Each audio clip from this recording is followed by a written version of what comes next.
सादर से सम्मान आमंत्रित करता हूं।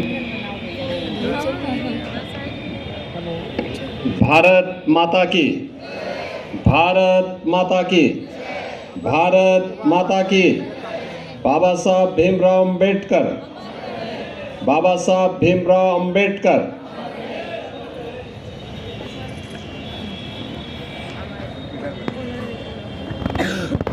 भारत के संविधान के शिल्पी, भारत रत्न बोधिसत्व बाबा साहब डॉक्टर भीमराव अंबेडकर जी के इस महापरिनिर्वाण दिवस के लिए अंबेडकर महासभा के द्वारा आयोजित आज के इस कार्यक्रम में समारोह में उपस्थित प्रदेश सरकार में मंत्रिमंडल के मेरे वरिष्ठ सहयोगी, उप मुख्यमंत्री श्री ब्रजेश पाठक जी, प्रदेश सरकार के समाज कल्याण विभाग के मंत्री श्री असीम अरुण जी,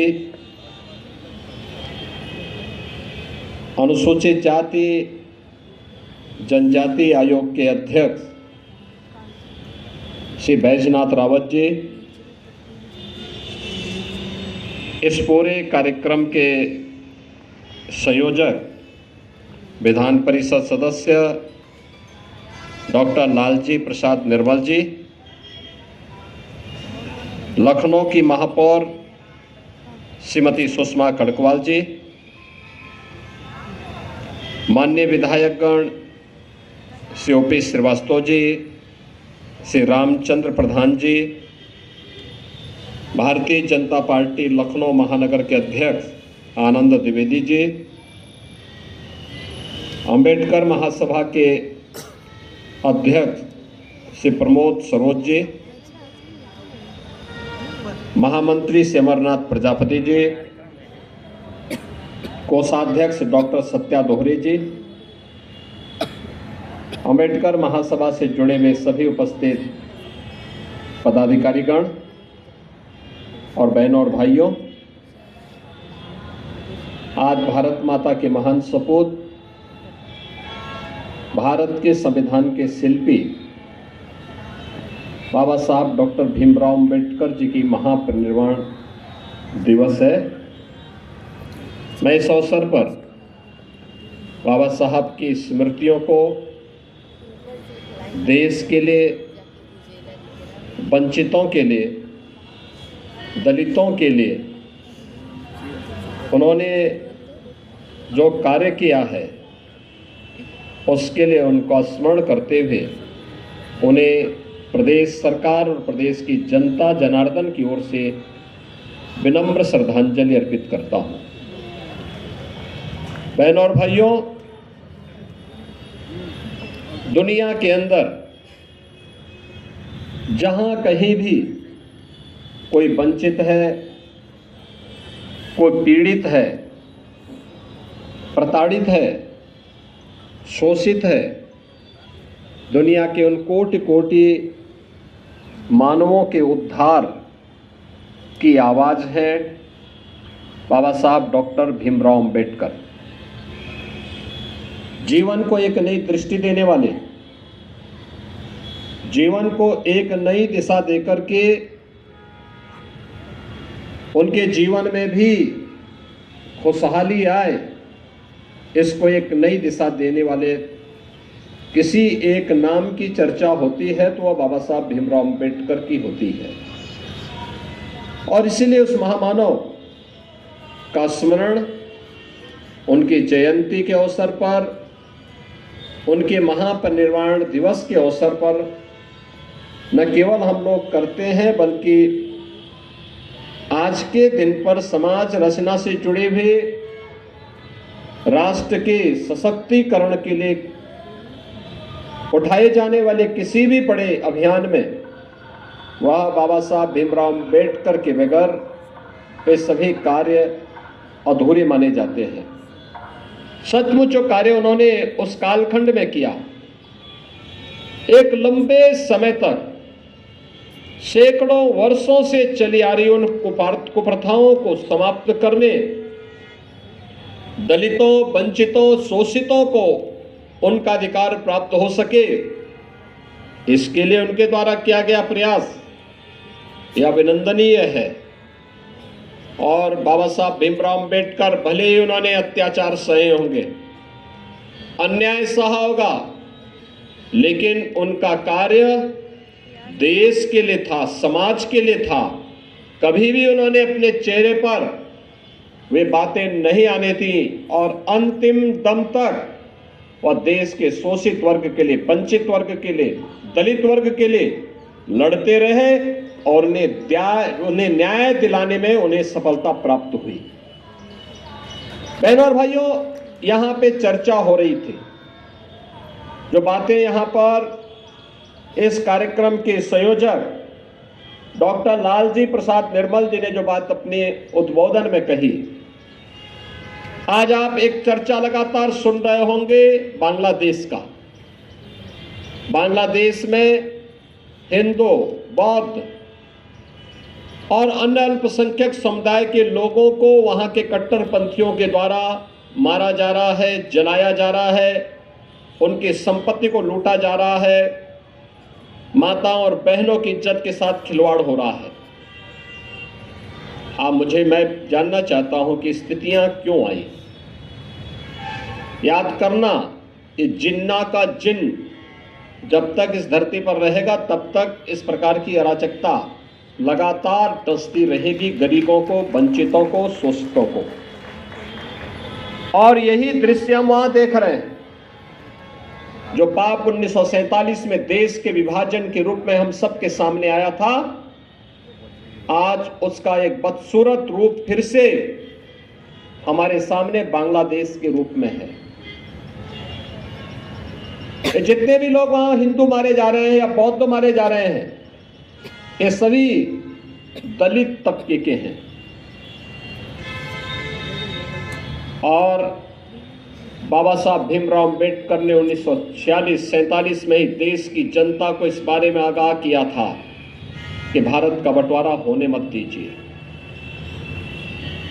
और अगर होता है तो फिर आर पार की लड़ाई, आर पार की व्यवस्था हो जाए।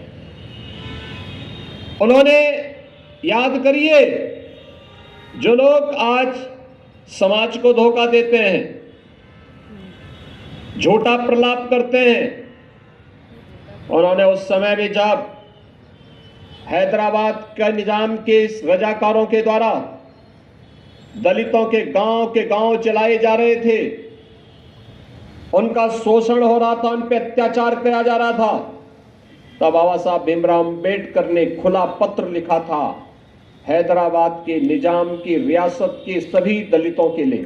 उन्होंने कहा था, अत्याचार हो रहा है, निजाम की रियासत को छोड़ करके तुम शेष भारत में महाराष्ट्र की तरफ या अन्य ओर चले आओ, लेकिन किसी भी स्थिति में अपना धर्म मत बदलना। यह संकल्प था बाबा साहब भीमराव अंबेडकर का।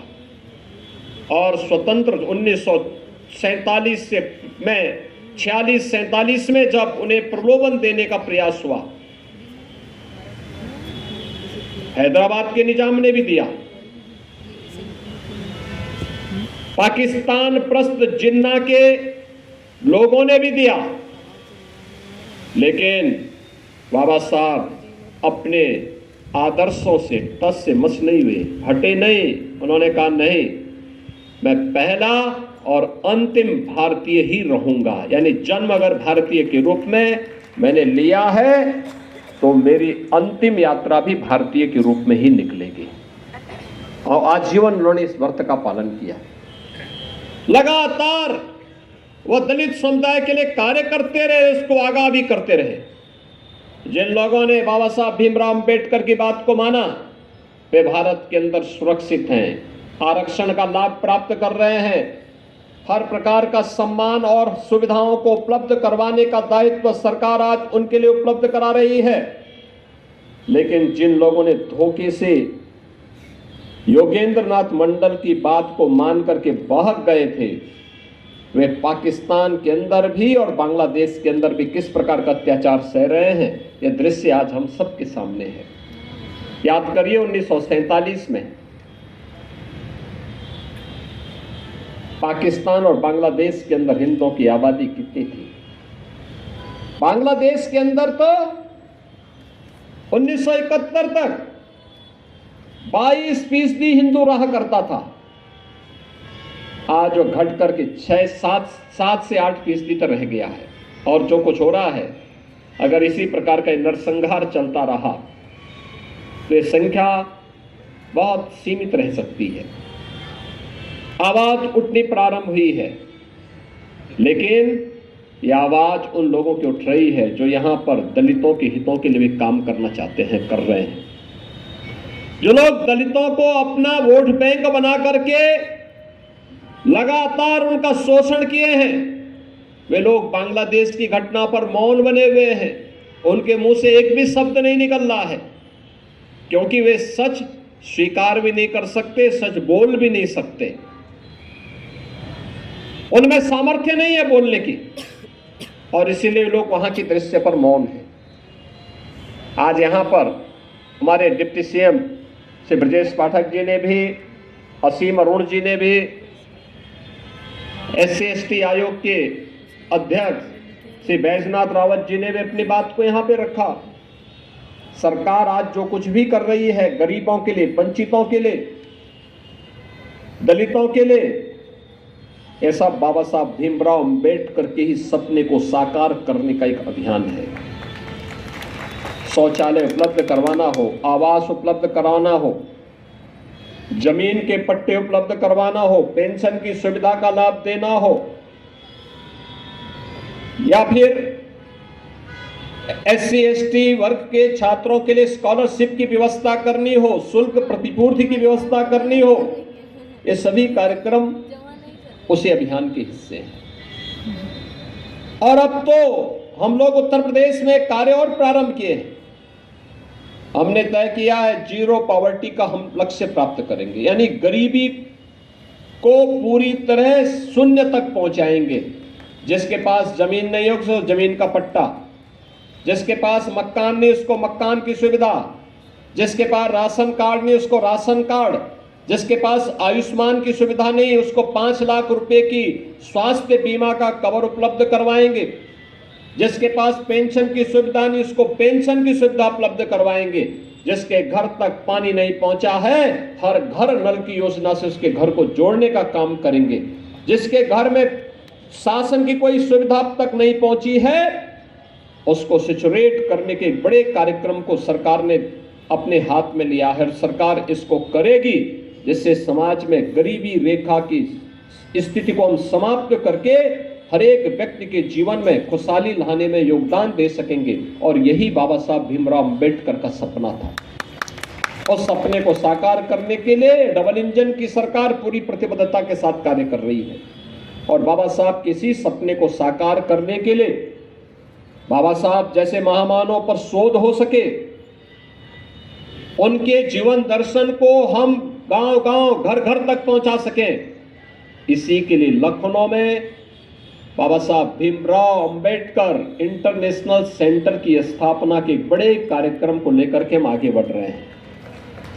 याद करना, बाबा साहब भीमराव अंबेडकर को स्वतंत्र भारत में पहली बार उनके पंच तीर्थों को स्थापित करने का श्रेय अगर किसी को जाता है तो प्रधानमंत्री मोदी जी को जाता है। और आज प्रधानमंत्री मोदी जी की प्रेरणा से इसी लखनऊ में अंबेडकर महासभा के आह्वान पर, उनकी मांग पर हम लोग इंटरनेशनल सेंटर की स्थापना का कार्य कर रहे हैं, जहां पर ऑडिटोरियम भी होगा, लाइब्रेरी भी होगी, छात्रों के लिए वहां पर छात्रावास भी होगा, अतिथि गृह भी होगा और बाबा साहब अंबेडकर का भव्य स्मारक भी होगा, जो उनके जीवन के विभिन्न पक्षों को वहां पर चित्रित करते हुए संविधान की ओरिजिनल प्रति भी होगी। ये जो ढोंग कर रहे हैं ना संविधान की प्रति दिखा दिखा करके, ये वह प्रति दिखा रहे हैं जो इन्होंने उस बाबा साहब भीमराव अंबेडकर की मूल संविधान पर कुठाराघात करके उसकी हत्या करने का प्रयास किया था। याद करना, किसी भी संविधान की प्रस्तावना उसकी आत्मा होती है। आत्मा, हमारी आत्मा अगर शरीर से हट गई तो शरीर मृत होता है। और बाबा साहब भीमराव अम्बेडकर के संविधान के साथ यही कृत्य कांग्रेस ने किया था 1975 में, जब देश के अंदर उन्होंने इमरजेंसी लागू की थी। यह अपमान था बाबा साहब भीमराव अम्बेडकर का, संविधान के विशेषज्ञों का, संविधान निर्माताओं का। और वही कृत्य वे आज भी कर रहे हैं। वही कृत्य 76 में उन्होंने किया था, जब बाबा साहब भीमराव अम्बेडकर की इस मूल संविधान में उन्होंने प्रस्तावना में ही संशोधन करके वे शब्द डालने के काम किए थे जो मूल संविधान में बाबा साहब भीमराव अम्बेडकर जिनको नहीं डाले थे। और इसलिए बहनों और भाइयों, ये जो ढोंग कर रहे हैं लोग, इन लोगों के वास्तविक चेहरे को जनता के सामने, देश के सामने प्रस्तुत किए जाने की आवश्यकता है। आज के इस अवसर पर मैं आप सबका आह्वान करूंगा, प्रधानमंत्री मोदी जी के नेतृत्व में विकसित भारत की परिकल्पना को साकार करने के लिए हर गरीब को, हर वंचित को, हर दलित को उसका हक मिले, उसका अधिकार मिले, इसके लिए किए जाने वाले इस प्रयास में, भारत को विकसित भारत के रूप में स्थापित करने के इस अभियान में, बाबा साहब के सपनों का भारत बनाने के लिए किए जाने वाले इस प्रयास में हम सब मिलकर के कार्य करेंगे। इस विश्वास के साथ मैं बाबा साहब भीमराव अम्बेडकर के इस महापरिनिर्वाण दिवस के अवसर पर उनके स्मृतियों को एक बार फिर से कोटि कोटि नमन करता हूं। अम्बेडकर महासभा को इस आयोजन के लिए हृदय से धन्यवाद देता हूं। आप सबका भी मैं हृदय से अभिनंदन करते हुए समाज और राष्ट्र की एकता के लिए हम निरंतर कार्य करते रहें, इस विश्वास के साथ आप सबको मैं अपनी शुभकामनाएं देता हूं। धन्यवाद। जय हिंद।